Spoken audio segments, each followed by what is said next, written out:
என் இருதயம் நல்ல விசேஷத்தினால் பொங்குகிறது. நான் ராஜாவை குறித்து பாடின கவியை சொல்லுகிறேன். என் நாவு விரைவாய் எழுதுகிறவனுடைய எழுத்தானே. எல்லா மனுப்புக்களிலும் நீர் மகா சௌந்தரியம் உள்ளவர். உடைய உதடுகள் அருள் பொழிகிறது.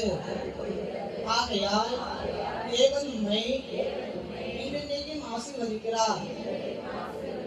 சௌரியவானே, உமது மகிமையும் உமது மகத்துவமாகிய உம்முடைய பட்டயத்தை நீர் உம்முடைய அருகிலே கட்டிக்கொண்டு சத்தியத்தின் நிமித்தமும் நீதியுடன் கூடிய சாந்தத்தின் நிமித்தமும் உமது மகத்துவத்திலே ஜெயமாக ஏறிவாரும்.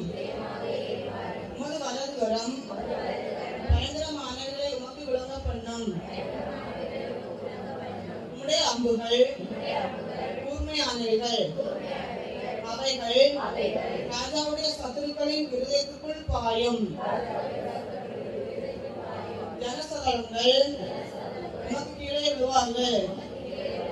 தேவனே, உமது சிங்காசனம் என்றென்றைக்கும் உள்ளது.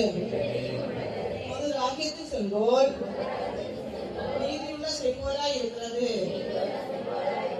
நீதியை விரும்பி அக்கிரமத்தை வெறுக்கிறீர்.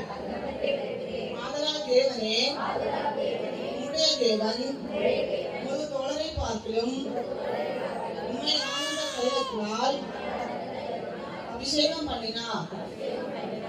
தங்கத்தினால் செய்த அரண்மனைகளிலிருந்து புறப்படுகையில் நீர் மகிழும்படி உமது வஸ்திரங்கள் எல்லாம் வெள்ளை போலம் சந்தனம் லவங்கம் இவைகளின் வாசனை பொருந்தியதா இருக்கிறது.